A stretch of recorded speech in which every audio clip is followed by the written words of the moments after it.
অবস্থান কর্মসূচি পালন করছেন।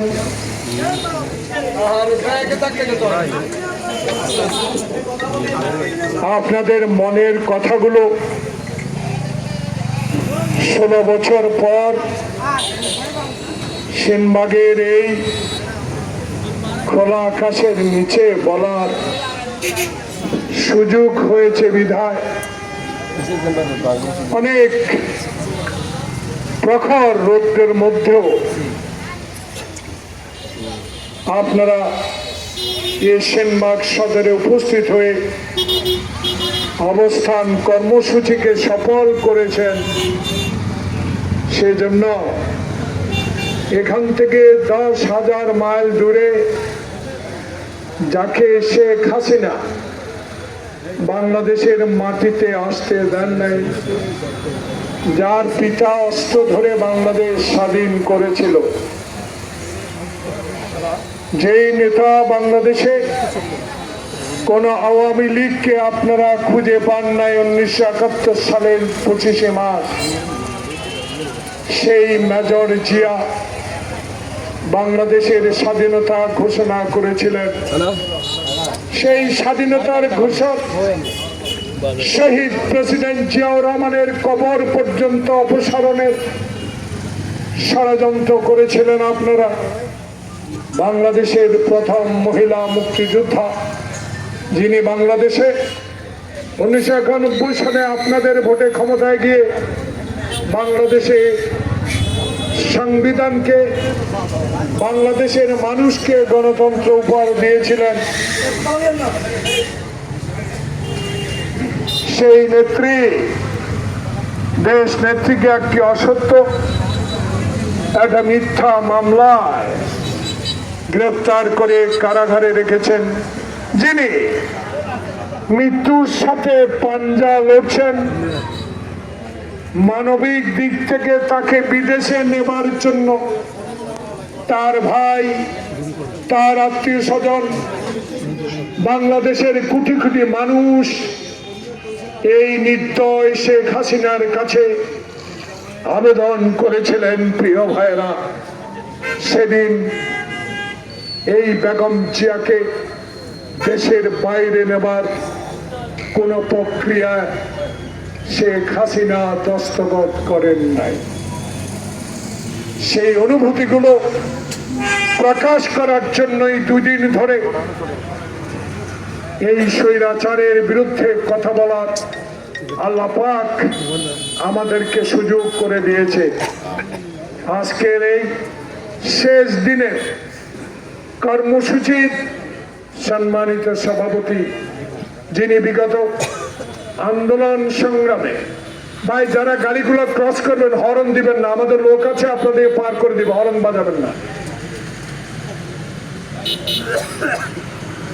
যিনি বিগত আন্দোলন সংগ্রামে সেনবাগের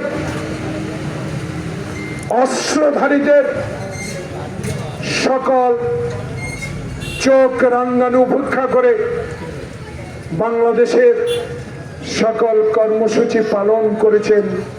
যুবদল, ছাত্রদল, স্বেচ্ছাসেবক দল, কৃষক দল, মৎস্যজীবী দলকে নিয়ে সেই প্রিয় নেতা জনাব আব্দুল হান্নান লিটন এখানে উপস্থিত আছেন। এই 111-এর পরে আর এক কঠিন সরকার, আর এক জালেম সরকার, আর এক মানবতা বিরোধী সরকার যারা ক্ষমতায় আসলো, তাদের অত্যাচার অবিচারের পর যখন সারা সেনবাগে একজন বিএনপিকেও খুঁজে পাওয়া যায় নাই, সবাই এখান থেকে আমার ডানে অবস্থিত থানার উচ্চবিলাসী পুলিশের নির্যাতনের কারণে যারা পলাতকে ছিল, সেই পলাতকের সময় যিনি বিএনপির হাল ধরেছিলেন সাবেক ছাত্রনেতা, বিএনপির আমাদের সাধারণ সম্পাদক ছিলেন জনাব মুখতার হোসেন পাটোয়ারি, আব্দুল্লাহ আল মামুন, এখানে অনেক নেতা যারা আছেন, সবার নাম বললে অনেক সময় আজান পড়ে যাবে। আজকে জানেন বাংলাদেশের ইতিহাসে যিনি গণতন্ত্র রক্ষা করেছিলেন, যিনি বাংলাদেশের স্বাধীনতা ঘোষণা করে পৃথিবীর ইতিহাসে বাংলাদেশের মানচিত্র দিয়েছিলেন, সেই শহীদ জিয়ার স্ত্রী বেগম খালেদা জিয়ার আজকে ৮০তম জন্মদিন। প্রিয় সেনবাগবাসী, প্রিয় দোকানদার ভাইরা, আপনার এই সাক্ষী কোনদিনও কখনকালেও এই নেত্রীর জন্মদিন আমার নেতা কর্মীরা পালন করতে পারে নাই। প্রিয় ভাইরা, যিনি আজকে মৃত্যুর পথে, তার জন্মদিন আজকে নেত্রী দেখেন কত বড় মানসিকতা, তার কত বড় হৃদয়। প্রিয় ভাইরা, যারা আবু সাইদ খোকনের রক্তের গন্ধ এখনো নাক থেকে আমাদের যায় নাই, জুলাই মাস থেকে 5 আগস্ট পর্যন্ত সারা বাংলাদেশে এই বৈষম্য বিরোধী ছাত্রদের বুকে গুলি করেছিল। প্রিয় ভাইয়েরা, তাদের দিকে নজর রেখে আজকে দেশ নেত্রী বেগম খালেদা জিয়া 15 আগস্ট তাদের উদ্দেশ্যে দোয়া করার জন্য তার জন্মদিনের দোয়া মাহফিল আগামীকাল শুক্রবার বাদ মাগরিব নিয়েছে। এত বড় হৃদয়ের মানুষ, এত বড় গণতন্ত্রের মানুষ, যিনি বাংলাদেশে একদিনের জন্য পালিয়ে যান নাই, যিনি বাংলাদেশে বলেছেন আমার থাকার জায়গা বাংলাদেশ, আমার বিদেশের মাটিতে এক কড়া সম্পত্তিও নাই, সেই নেত্রী আবু সাইদ খোকনের রক্তের প্রতি সম্মান দিয়ে আজকে 15 আগস্ট তার জন্মদিনের দোয়া আগামীকাল শুক্রবার গরিবের হজের দিনে নিয়েছে। এই হলো রীতি, এই হলো রাজনীতি। প্রিয় ভাইরা, যারা হাজার হাজার গরু কোরবানি করে জবাই করে যে লোকটির জন্মদিন পালন করেছে, আমি তার বিরুদ্ধে কোনো কথা বলতে চাই না। শুধু এই মুহূর্তে জনগণ 16 বছরের দুঃখের কথা বলছে, আমার কথা নয়। যে লোকটি ক্ষমতায় এসে বলেছিল আমার ডাইনে চোর, বামে চোর, আমার সামনে চোর, আমার পিছনে চোর, হে গোলাম মোস্তফা রেড ক্রিসেন্টের চেয়ারম্যান, আমার জন্য 6 কোটি কম্বল বিদেশ থেকে আসলো, সেই কম্বল আমারটা কোথায়? সেই লোকের সমালোচনা আমি করতে চাই না। আমি শুধু এইটুকু বলতে চাই, যে লোকটির জন্য 50 বছর আগের ঘটনার জন্য 15 আগস্ট পালন করতে চান, আওয়ামী লীগের বন্ধুরা, আপনাদের লজ্জা হয়েছে।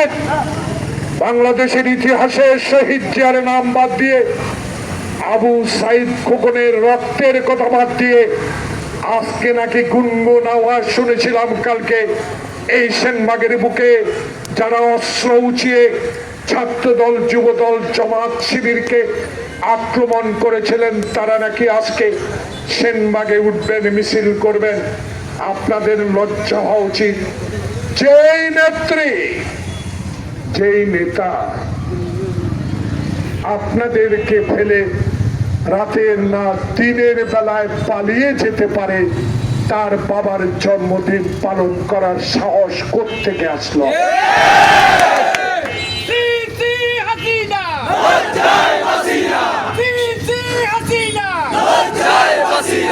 প্রিয় ভাইরা, আপনাদের কষ্ট হচ্ছে এই প্রখর রুদ্রে, আমি জানি। মনে পড়ে আপনাদের 1996 সালে আমি যখন এমপি হয়ে 7 দিনের মাথায় থানার মোড়ে আসলাম, সেদিন এমন একজন ব্যক্তি বিনা ভোটে এই সেনবাগে সাবেক বিনা ভোটের এমপির সহচর ছিলেন, উপজেলার ভাইস চেয়ারম্যানও নাকি হয়েছিলেন। তিনি আমার থানার মোড়ে আমি আমার সহকর্মী মৃত শাহলাম চৌধুরীকে নিয়ে যখন মিছিলে যাওয়ার প্রস্তুতি নিচ্ছিলাম, তখন আমার হাতের ঘড়ি ছিনতাই করে আমাকে ধাক্কিয়ে ফেলে দিয়েছিল রিসেনবাগ রাস্তার উপরে। সেদিন প্রতিবাদ করতে পারি নাই। সেই লোকের গায়েও আমার দলের নেতারা হাত উঠে নাই। সেই লোক এখনো কত অস্ত্র আছে ওসি সাহেব, আমার মাইকের আওয়াজ আপনার থানায় যাবে। কত অস্ত্র এই সেনবাগে আছে আপনি জানেন? কত অস্ত্র আবু সাইদের গুলে বুকে লাগিয়েছেন সেটা আপনি জানেন। সে অস্ত্র আপনি এখনো উদ্ধার কেন করেন নাই? আপনার মিছিলটা নিয়ে চলে যান প্লিজ।